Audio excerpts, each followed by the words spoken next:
오늘 하나님께서 우리에게 주시는 말씀은 사도행전 20장 7절에서 16절까지 말씀입니다. 사도행전 20장 7절에서 16절까지 말씀 우리 함께 읽겠습니다.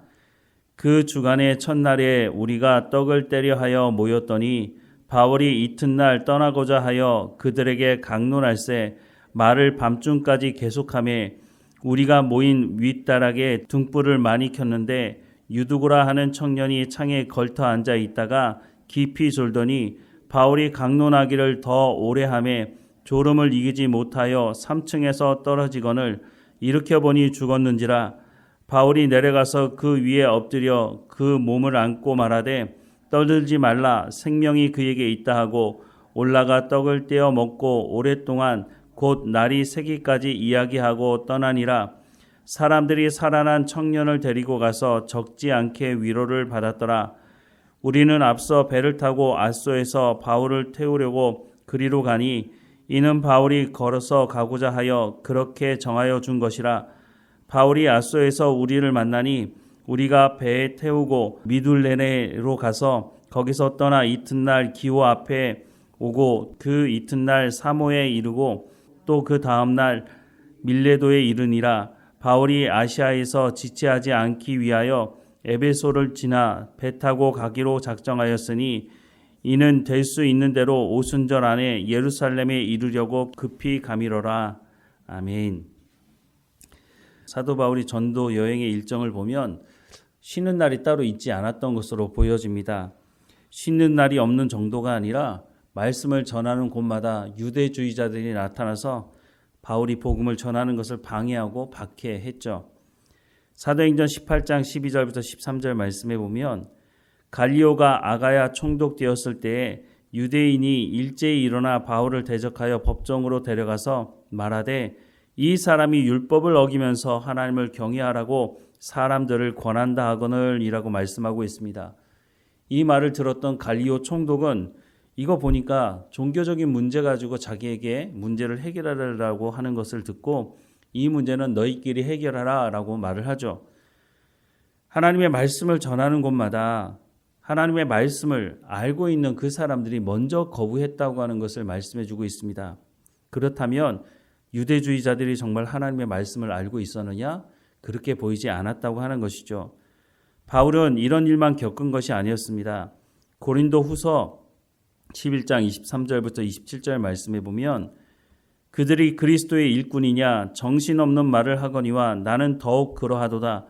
내가 수고를 넘치도록 하고 옥에 갇히기도 더 많이 하고 매도 수없이 맞고 여러 번 죽을 뻔하였으니 유대인들에게 40에 하나 감한 매를 5번 맞았으며 3번 태장에 맞고 1번 돌에 맞고 3번 파선하고 일주야를 깊은 바다에서 지냈으며 여러 번 여행하면서 강의 위험과 강도의 위험과 동족의 위험과 이방인의 위험과 신의 위험과 광야의 위험과 바다의 위험과 거짓 형제 중에 위험을 당하고 또 수고하며 애쓰고 여러 번 자지 못하고 줄이며 목마르고 여러 번 굶고 춥고 헐벗었다라고 말씀을 하고 있습니다.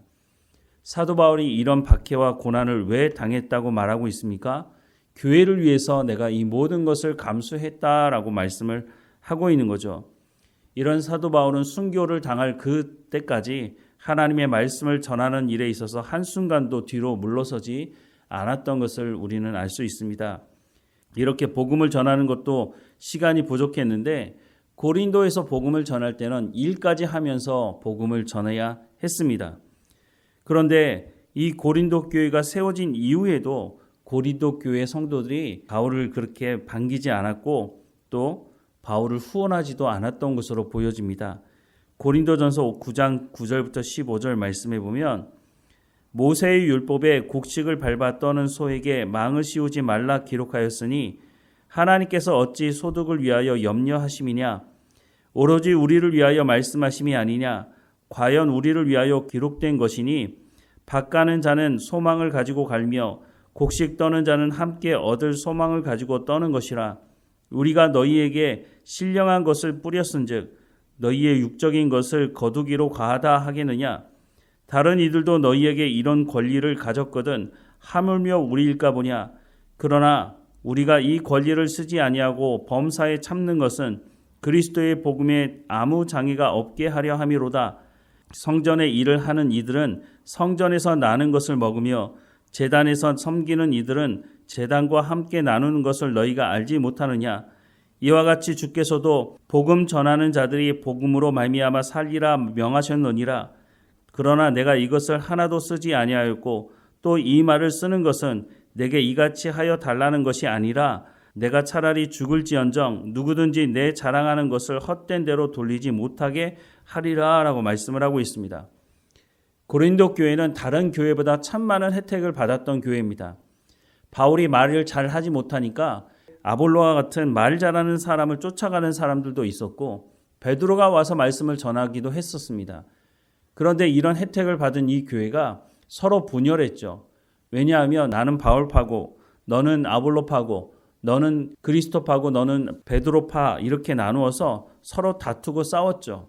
이런 고린도 교회를 향해서 바울이 하나님의 말씀을 전하면서 너희가 이렇게 된 것은 하나님의 말씀을 듣고 순종하지 않은 것이라고, 그래서 하나님의 말씀을 가지고 말하고 하나님의 말씀으로 생각하고 하나님의 말씀을 가지고 하나님의 뜻이 무엇인지 분별하여서 온전히 합하라 라고 말씀을 전하는 것을 보게 됩니다. 웬만하면 야 너희가 그렇게 내가 말했는데도 듣지 않았어? 그래 너희와 내 모든 관계를 끊겠다 이렇게 말할 것 같은데 바울은 그렇게 하지 않았습니다. 바울은 자기 열심으로 교회를 세운 것이 아니고 하나님이 주신 마음과 하나님이 주신 열심을 가지고 교회를 세웠기 때문에 바울은 끝까지 고린도 교회를 포기하지 않고 그들이 주께로 돌아올 수 있도록 하나님의 말씀을 전했던 것을 볼 수 있습니다. 오늘 본문에도 보면 바울의 열심이 얼마나 대단했는지를 알게 되는데요. 당시에는 주일이라는 개념이 없었습니다. 요즘에는 우리가 주일날 모여서 예배하지만 그 당시에는 주일이 정해지지 않은 때였기 때문에 바울은 언제든지 열심히 복음을 전했습니다. 오늘 본문에 보면 유두고라고 하는 사람이 등장합니다. 이 유두고라는 이름은 당시에 노예들이 흔하게 사용했던 이름이라고 알려져 있습니다. 그러니까 아마 이 유두고라고 하는 사람은 주인이 시키는 일을 하루 종일 하고 육체적인 노동을 했겠죠. 그 노동을 하고 와서 말씀을 들은 것입니다. 하루 종일 일을 하고 왔으니 밤에 되면 졸리지 않겠습니까? 그런데 이 유두고가 말씀을 듣기를 사모하여서 끝까지 말씀을 들으려고 하는데 그래도 눈꺼풀이 감기는 걸 어떻게 하겠습니까? 그래서 잠을 깨려고 아마 창가 난간에 앉았던 것 같습니다. 그럼에도 불구하고 너무너무 졸리니까 말씀을 듣다가 3층에서 떨어져 버린 것입니다. 오늘 본문 말씀을 다시 보면 7절 이하의 말씀에 그 주간의 첫날에 우리가 떡을 떼려 하여 모였더니 바울이 이튿날 떠나고자 하여 그들에게 강론할세 말을 밤중까지 계속하며 무리가 모인 윗다락에 등불을 많이 켰는데 유두고라 하는 청년이 창에 걸터 앉아 있다가 깊이 졸더니 바울이 강론하기를 더 오래 하며 졸음을 이기지 못하여 3층에서 떨어지거늘 일으켜 보니 죽었는지라.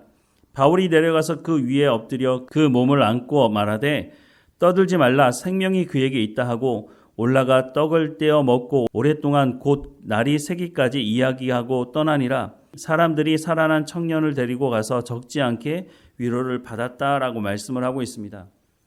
우리 가운데 말씀을 전했던 그 바울과 같은 열심이 있습니까? 또 우리 가운데 유두고와 같이 끝까지 하나님의 말씀을 듣겠다고 하는 그 열심이 있습니까? 말씀을 전하는 자나 말씀을 들으려고 하는 자나 모두가 그 열심을 가지고 있었기 때문에 바로 이런 사람들 때문에 우리가 오늘 복음을 듣고 하나님 앞에 예배하러 나올 수 있게 된 것 아니겠습니까? 그 어떤 것도 바울이 복음을 전하는 그 열심을 막을 수는 없었습니다.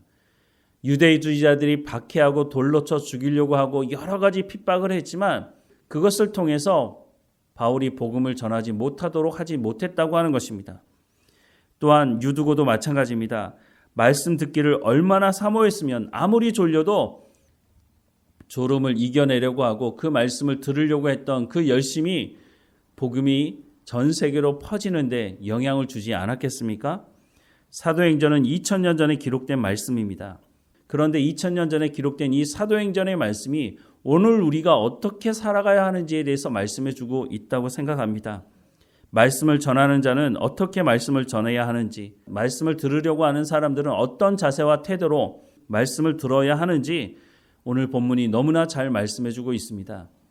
우리가 복음을 전하다 보면 여러 가지 박해를 만날 수 있습니다. 그때 기분 나빠. 내가 뭐 하려고 이런 얘기를 듣나? 라고 중단할 수도 있겠죠. 하지만 그렇게 입을 닫고 중단하게 된다면 그 사람은 어디 가서도 복음을 듣지 못하는 일이 벌어질 수도 있는 거죠. 또한 내가 말씀 듣기를 사모하는데 주일날 또 예배하는 자리 가운데 나와서 피곤하고 졸리니까 목사님 말씀이 정말 졸린다 라고 하고 졸 수도 있겠죠.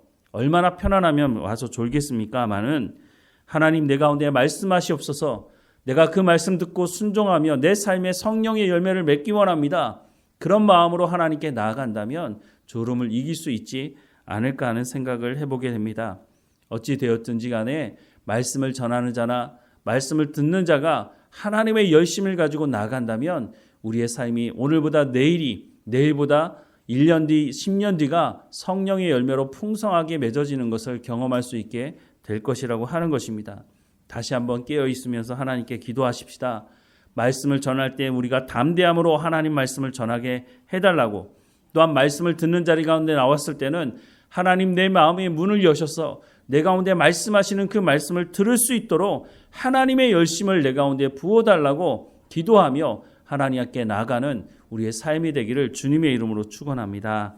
기도하겠습니다. 사랑하는 하나님, 사도 바울이 가는 곳마다 복음을 방해하고 말씀을 전하지 못하게 하는 사람들이 있었음에도 불구하고 거기서 중단하지 않고 하나님 주시는 열심을 가지고 복음을 증거했던 것을 봅니다.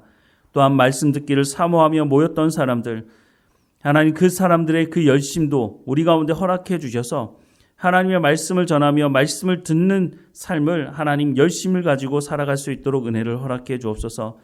우리가 누구를 만나든지 하나님 말씀 전하는 것을 담대하게 전하게 하시고, 우리가 말씀 듣기를 사모함으로 모여서 하나님께 예배할 때는 전심으로 하나님 앞에 예배하며, 또한 삶에 흩어져서는 말씀을 들은 대로 순종하며 성령의 열매를 맺어가는 우리의 삶의 현장이 될 수 있도록 은혜를 허락해 주옵소서.